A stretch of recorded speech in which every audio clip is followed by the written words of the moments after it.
It's been the core of many major brands' products in the last 25 years. So if you look at brands in the UK, brands in the USA, like GNC, the core of their probiotic range over the last 15 to 25 years has been Lab4. But what's new today is that we're launching Lab4 as an ingredient. Previously, we've always supplied Lab4 as finished goods, but now we're supplying it as an ingredient.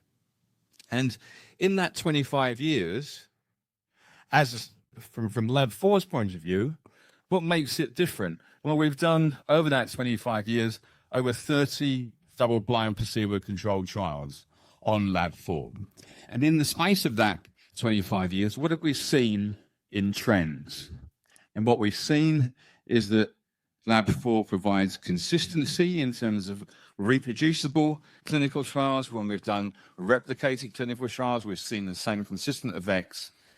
And importantly, what we've also seen, and this, I suppose, reflects the interest in the microbiome overall, and probiotics as simple proxies for our microbiome, we've seen multiple benefits from our probiotic consortium demonstrated and manifest at the same time. And that, I think, is really important. So, without further ado, I suppose in that sense, even the clinical trials that we've done, given the multiple benefits that we've seen, we think, or I think, that Lab4 probably provides the widest range of clinically demonstrated benefits of any probiotic globally. So I suppose my job in the next 20 minutes, is to try and convince you that that's the case as well. So let's just start off. So Lab4 is a probiotic consortium. Where does it come from? Well, it comes from the Caltech Group, which is a small to medium-sized enterprise. It's in the UK. It's family-owned, established in 1994. And we are basically a manufacturer of all types of dietary supplement, but we specialize globally in the manufacture of probiotics as finished goods. We have a research team. What marks us out? We have a research team and have had a research team over the last 20 years, comprising of about 12 research scientists, led by, before you say it, led by my wife and I. And so she's the one who's really done all the work over the last 25 years. It hasn't been me. But we have had, but this particular group, over the last 25 years, published over 100 original scientific articles, including over 30 now clinical trials. So when we look at Lab4, what do we mean by Lab4? Lab4 is basically a consortium of 4 probiotic strains. This is our core here. These are the core 4 strains. 2 strains of Lactobacillus acidophilus, a strain of Bifidobacterium bifidum, and a strain of Bifidobacterium animalis, subspecies lactis. And here, what you'll see is that over the 30 clinical trials that we've done on a Lab4, on our HERO consortium there, our typical dosage that we've used almost all the time for adults is 25 billion a day, and for children, 12.5 billion a day. And then we've got some derivatives of Lab4. So Lab4S. So Lab4S is Lab4 plus Saccharomyces boulardii. And that is specifically for antibiotic use, or use alongside antibiotics. Then we have Lab4P, where we have our Lab4 core strains, and we've added Lactobacillus plantarum for that. And the Lactobacillus plantarum gives us metabolic benefits such as reduction in weight, reduction in cholesterol. And then we have Lab4B over here, which is for pregnancy and for babies. And here we substituted out the 2 acidophilus strains, and instead we have a strain of Lactobacillus salivarius and a strain of Lactobacillus paracasei. Okay. And when I say that we supply our Lab4 as finished goods, over here you can see these are all of the countries globally where Lab4 is already in the marketplace as finished goods in the portfolio of many major brands. So, I'm going to summarize now, I suppose, the last 25 years of work. So 25 years of my life, and a summarize of the next 2 minutes, hopefully. And so these are all of the clinical benefits that we've seen clinical outcomes from our published clinical trials. So health benefits from our published clinical trials, and in no particular order. So this is what we see. Improved athletic performance in endurance athletes, reduced antibiotic-associated diarrhea, including from C. diff and non-C. diff associated opportunistic pathogens. Reduction in IBS symptoms in both IBS sufferers and athletes. 2 clinical trials on IBS sufferers. Reduction in intestinal permeability and endotoxemia. Improved immune function in adults. Reduced antibiotic resistance in the regrowth flora following the use of antibiotics. Reduced constipation. Improved cognitive function. Reduced anxiety and depression. Reduced prescriptions for antibiotics, and reduced upper respiratory tract infections or coughs and colds. We look at Lab4P, you can see this. In addition to this, reduction in cholesterol, reduction in upper respiratory tract infection in adults, reduction in pain and headaches, reduction in weight in people who are overweight and obese, and improvement in quality of life. When we look at Lab4S, reduction in antibiotic resistance, again, in the regrowth flora following the use of antibiotics, and minimal microbiota disruption from antibiotic treatment. And Lab4B, importantly, reduction in atopic sensitization in the first 2 years of life, and reduction in atopic eczema in the first 2 years of life, as well as reduced constipation. So these are all published outcomes of our clinical trials. As I say, 25 years summarized in 2 minutes. So let's go into a little bit of, I suppose, more detail here, some of these clinical trials that we've done. One of the first things that we should look at is safety, because you tend to take safety for granted with probiotics now. But it's important. 30 years ago, 35 years ago, probiotics would be considered to be germs, and they are living microorganisms. So safety, particularly in vulnerable groups like neonates, is very important. So we then published a clinical trial back in 2013, which is a safety trial. We looked at safety in pregnancy and in babies. And what we found was that in the first 2 years of life, we gave a probiotic, which is a 10 billion Lab4B, to mothers in the third trimester of pregnancy and babies in the first 6 months of life. And in the 2-year period, we monitored any adverse events in the mothers and in the infants, and no adverse events were associated with the use of the probiotic. In adults, we gave a high dose, 270 billion for 90 days to healthy adults, and they saw no adverse events. In fact, the only outcome was these adults felt better. So let's look at some of the, if you like, more specific effects. And we'll concentrate at the moment on intestinal health and particularly irritable bowel syndrome. So we did 2 trials over the years. The first one was back in 2009 in Sheffield University in the UK, Sheffield Medical School.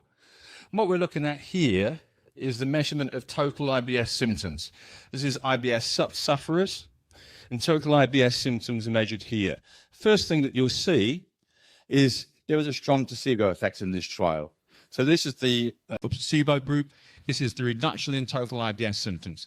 Total IBS symptoms would be severity of pain, frequency of pain, bloating, satisfaction of bowel habit, and quality of life. These are all bundled up into what we call total IBS symptoms.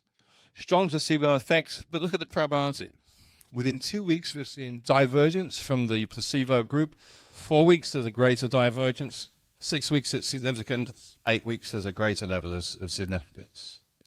Second trial, roll on 14 years. This was published last year. And what we see, so here we didn't see a strong placebo effect, but look at the similarity of the trends in this second IBS trial. So within 2 weeks, we're seeing divergence from the placebo group. 4 weeks significant, 6 weeks greater level of significance, 8 weeks a greater level of significance as well. Same intervention, same target group, and basically the same outcome. So when I was talking about consistency of the effects, this is one example of that. And in both trials, we've been consistent over the years in terms of the dosage that we give. So it's 25 billion of our Lab4 a day. Sticking with IBS-type symptoms, athletes suffer very commonly from symptoms very, very similar to IBS. And this is a trial we did in triathletes. In fact, they were running the Barcelona triathlon. And what we were measuring was gut symptoms during their training period for 12 weeks. And again, what we saw was significant reduction in the probiotic group. The gut symptoms here are very, very similar to IBS symptoms. Then we looked at intestinal permeability and endotoxemia. And we found that there was significant reduction in intestinal permeability in the probiotic group and significant reduction in endotoxemia. And not only in the training period, but we're seeing that the probiotic can have an impact on these runners when they're actually running. So this is marathon runners, and this was their level of intestinal symptoms during the race. And again, what we found was a significant decrease during the race of intestinal symptoms in the probiotic group.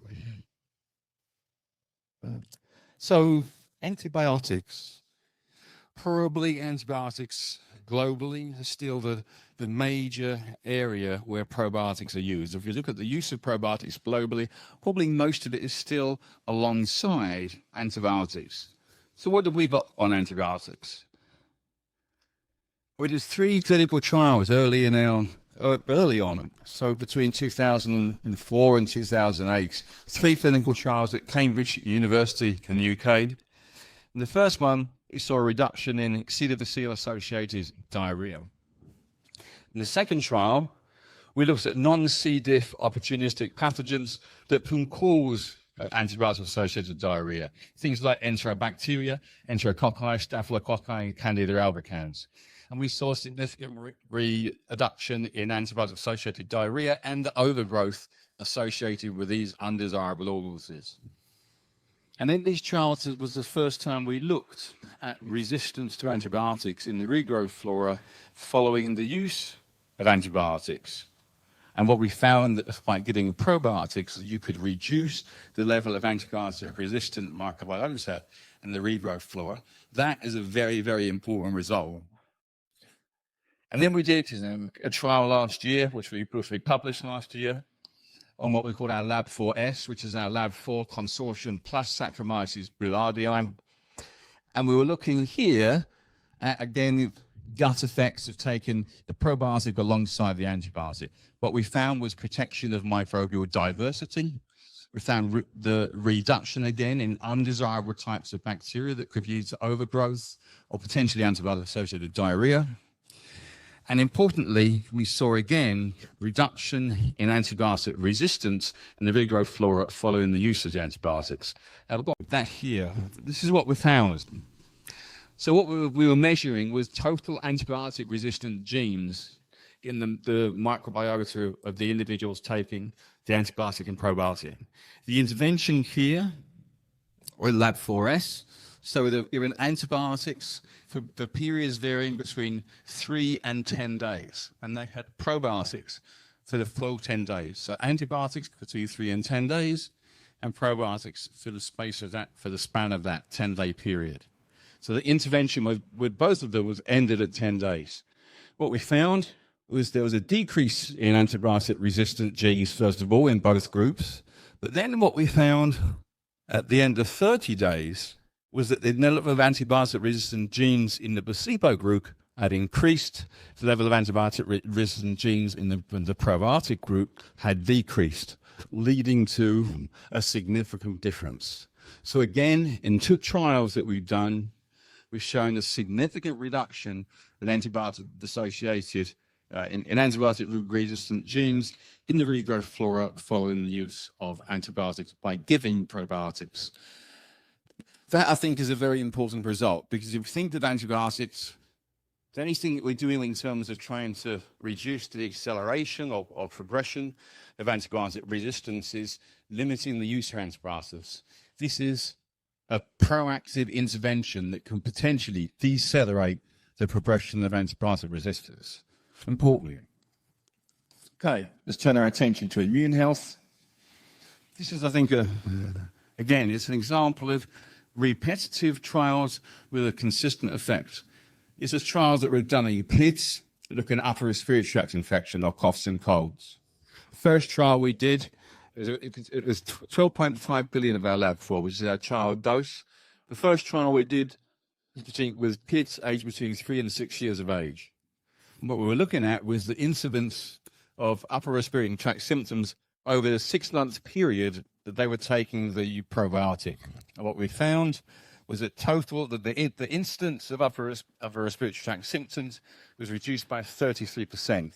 The individual symptoms reduction here you can see. In the second trial, we expanded it. It was a much bigger trial, so 240 children in this trial, aged between 3 and 10 years of age. And what we saw was in the probiotic group a significant reduction in sore throat and a significant reduction in cough.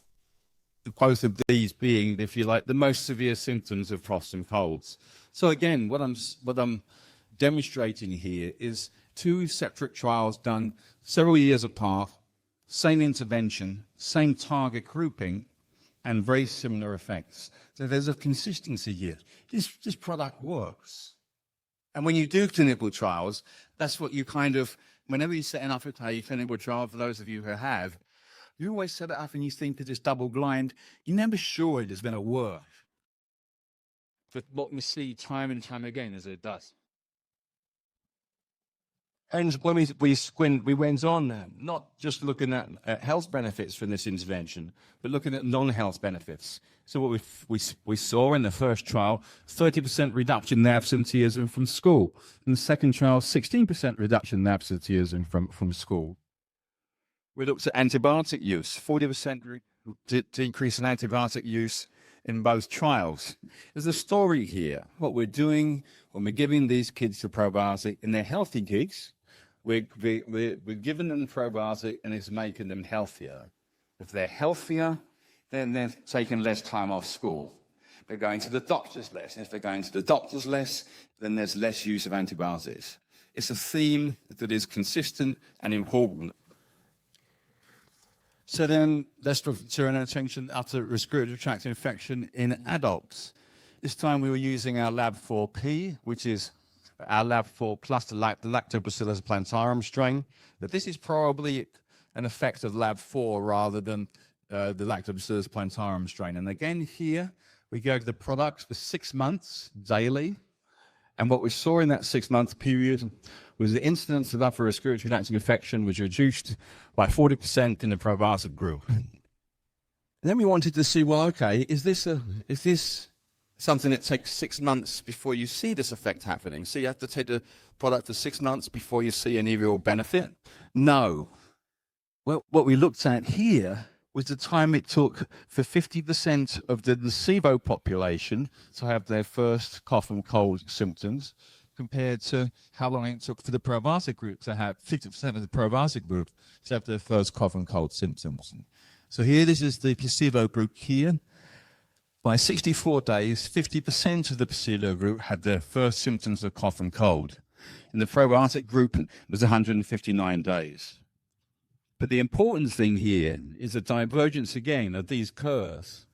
The placebo group diverges within the first week. So the probiotic is having an effect in terms of immune boosting, if you want to call it that, within the first week of actually taking that.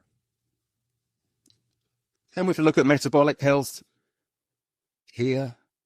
We've done 2 trials now, and I think they're the largest trials on weight reduction with a probiotic that have been done anywhere. The first one was 240 people. The second one was 150 people. And here, the first one, we were looking at people who were overweight and obese. We gave them 50 billion of our Lab4B probiotic for 6 months daily. And this is what we found out. Importantly, there was no other intervention. There was no calorie-controlled diet. There was no alteration of their lifestyle or exercise regime at all. So any effects that we're seeing here, completely the result of the probiotic. So what we saw in the total population, 1.3 kilograms lost in weight. When we subgroup this, you saw that people who were overweight, so BMI between 25 and 30, they lost 1.4 kilos. People over 50, they lost 1.8 kilos. People who had a higher cholesterol level, they lost 2.1 kilos. People who were over 50, who were older and had higher cholesterol, they lost 3.2 kilos. Bear in mind, there's no other intervention. So we repeated the trial, this time just in overweight people like me. So someone who's got a BMI between 25 and 30, like me. We did this over 9 months. What we saw was a weight loss of 3.2 kilos. A waist reduction of 2.6 centimeters, hip reduction of 2.7 centimeters. So most of this weight is coming off of here. And it's significant. It's 3.2 kilos. Again, no other intervention. Pregnancy in babies, this is an important one. Run out of time. Pregnancy in babies. This is a trial we did. It took us 10 years to complete this trial, from inception to completion. You'll see why now. We were looking at giving our Lab4B, our 10 billion, and we had 454 mother-baby pairs in this trial. What we were looking for was the effect the probiotic would have on decreasing allergy. So we gave the probiotic to the parents, mothers in the third trimester of their pregnancy, and to the babies daily for 6 months. And what we were looking for, first of all, was in-prick test analysis of all of the babies to see if they were allergic to these strong, like common allergens. So cow's milk, egg, grass pollen, house dust mite, pat dander. So this is a 6 months period here. What we see is that at 6 months, in the placebo group, 11% of these babies in the placebo group were sensitized to more than one or more of these allergens. In the probiotic group, 3%. When we look at 2 years of age, and keep in mind this is now 18 months after the last probiotic intervention, so 18 months after the last dose of probiotic, what we find is that in the placebo group, 18% are sensitized to one or more of these allergens, and in the probiotic group, 11%. 44% reduction. And then when we look at the primary outcome, which is atopic eczema, which is defined as being skin prick positive test plus the co-presentation of an eczema-type rash. And here in the placebo group, at 6 months, over 8% of the kids already diagnosed by a pediatric allergist with atopic eczema. But in the probiotic group, less than 3%. And again, at 2 years, 12% in the placebo group diagnosed with atopic eczema. In the probiotic group, just over 4%. A 56% reduction in the presentation of atopic eczema. And finally, menopause. We've done 2 trials on menopause now. So this is a subgroup analysis from our weight loss trial. So we saw in this subgroup analysis, we saw in menopausal women or perimenopausal women, reduction in body weight, reduction in LDL cholesterol, reduction in waist circumference, reduction in brain fog, or better, mental acuity. And in our final trial, which is to be published very soon, we saw a significant reduction of 4 months in probably the most well-known symptom of menopause, which is hot flashes. We have as I say, we started off by saying Lab4 is now available as an ingredient for the first time. We're launching it at this show.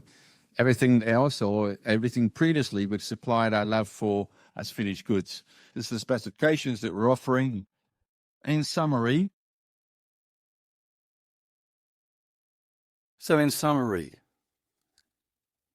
why Lab4? Why should you use Lab4? And there's a number of reasons. First of all, the extensive clinical evidence. Over 30, if we take Lab4P and Lab4S, over 35 published clinical trials, that are randomized controlled trials, done over 25 years. Multiple benefits. Look at that trial that we did with weight loss. Not only did we see weight loss with our Lab4 trial, we saw weight loss, we saw reduction in cholesterol, we saw prevention of upper respiratory tract infections, and it showed us that we saw improvement in quality of life. All of these benefits manifest at the same time. This is what is key about probiotics. This is something that is different and something that we're learning now. It's driving probiotics and it's driving the interest in the microbiome. The microbiome connects with many parts of our body from a physiological point of view. And probiotics has proxins for our microbiome, can do the same and can elicit seemingly unrelated benefits at the same time. It's amazing. So, as well as that, replicated trials where we're seeing the same effects. Think of it, IBS, very similar effects, 2 trials. Cough and colds in kids, very similar effects, 2 trials. And weight loss, 2 trials, very similar effects. So there's consistent benefits for replicated trials, multiple benefits demonstrated simultaneously, I think is what's driving the probiotic thing, the probiotic sector forward. And I think from our point of view, that Lab4, with the 25 years of information we've got, leads the way.